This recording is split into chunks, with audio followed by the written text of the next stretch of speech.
ओम शांति। तो मुरली को बहुत गहराई से समझने के लिए और बहुत इजीली समझने के लिए हम कुछ बातें डिस्कस कर रहे हैं। तो आज हम एक ऐसे टॉपिक पर डिस्कशन करेंगे जो शब्द है डबल। मुरली में आप ये शब्द बहुत बार सुनते हो, डबल सिरताज, डबल लाइट। तो उसका अर्थ क्या है? क्योंकि बहुत बच्चों को ये कन्फ्यूजन होता है कि उसका अर्थ क्या, बाबा डबल डबल क्यों बोलता है। तो हम ऐसे 5 शब्द लेंगे जो बाबा बहुत बार मुरली में यूज करता है और उसका मीनिंग बताएंगे। सबसे पहला जो साकार मुरली में बहुत बार ये आता वो है डबल सिरताज। डबल का अर्थ 2, सिर ताज, सिर के ऊपर वो ताज। तो देवी देवताओं को कहते हैं डबल सिरताज, माना उनके सर के ऊपर 2 ताज है। तो कौन से? पहला है अलंकार का रत्न जड़ित ताज, और उसके पीछे हम देखते हैं व्हाइट कलर का औरा जो है पवित्रता का ताज। सो डबल सिरताज माना जिनके पास 2 ताज है वो है देवी देवताएं, अलंकार का ताज और फिर दूसरा है पवित्रता का ताज।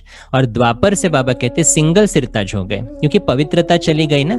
तो बहुत राजाओं के ऊपर अलंकार का ताज तो रहा लेकिन पवित्रता नहीं थी, और इसलिए पवित्रता का ताज चला गया। वैसे ही धर्म आत्माओं के ऊपर द्वापर युग में क्या हो गया? वो भी सिंगल सिरताज, क्योंकि उनके ऊपर पवित्रता का ताज था लेकिन अलंकार का ताज नहीं था। तो डबल सिरताज माना 2 ताजधारी देवी देवताएं।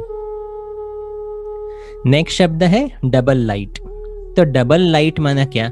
एक है मैं आत्मा लाइट और मेरा शरीर भी लाइट। तो लाइट के शरीर में विराजमान आत्मा। तो हमारा ये जो शरीर है वो हड्डी मांस का शरीर है, लेकिन सूक्ष्म वतन में हमारा जो शरीर है वो है फरिश्ता स्वरूप लाइट का शरीर। तो डबल लाइट अर्थ है लाइट के शरीर में विराजमान मैं आत्मा लाइट, प्रकाश स्वरूप। तो वो है 2 लाइट और इसलिए डबल लाइट।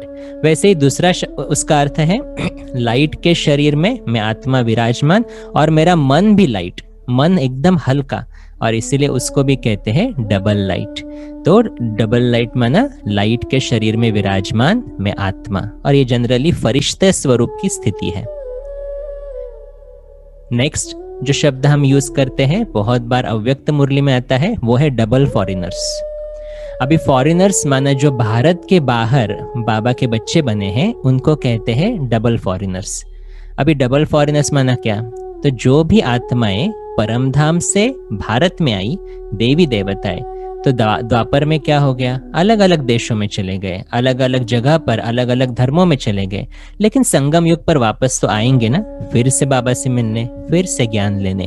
और इसीलिए उनको बाबा कहता है डबल फॉरेनर्स।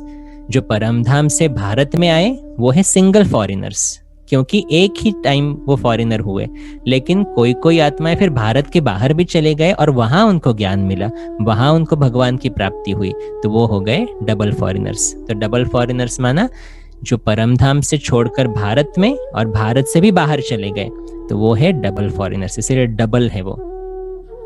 नेक्स्ट शब्द है डबल अहिंसक। तो डबल अहिंसक का अर्थ क्या है? हिंसा जनरली 2 प्रकार की होती है। हम जनरली सोचते हैं किसी को थप्पड़ मार दिया, किसी के साथ झगड़ा कर दिया, माना हिंसा है। तो क्रोध को हिंसा का स्वरूप दिखाया है, लेकिन बाबा कहते नहीं, 2 प्रकार की हिंसा है। हिंसा माना क्या? जो आत्मा अपना स्वरूप पूरी तरह से भूल जाए, वही हिंसा है ना। तो क्रोध में भी तो हम भूल जाते कि शांति मेरा गुण है, वो भूल गए, माने हिंसा कर दी। और दूसरा जो है वो है काम विकार, कि काम विकार में भी तो हम भूल जाते कि पवित्रता मेरा गुण है, मैं शरीर नहीं, मैं शरीर को चलाने वाली एक शक्ति आत्मा हूं।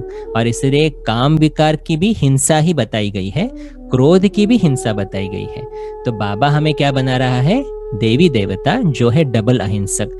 तो ना ही हम में काम विकार होना चाहिए, ना ही हम में क्रोध होना चाहिए, उसी को कहते हैं डबल अहिंसक। और नेक्स्ट शब्द है डबल पूज्य।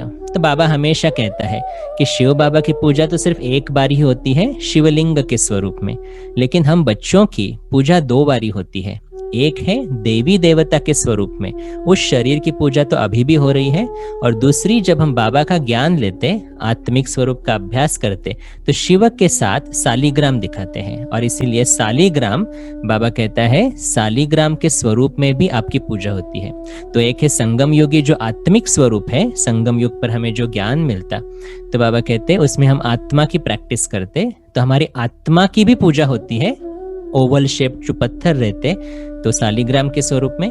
फिर हम देवी देवता बनेंगे तो देवी देवताओं के शरीर की भी पूजा होती है और इसीलिए डबल पूज्य हम बच्चे बनते हैं। शिव बाबा एवर पूज्य है लेकिन उसकी पूजा सिंगल है।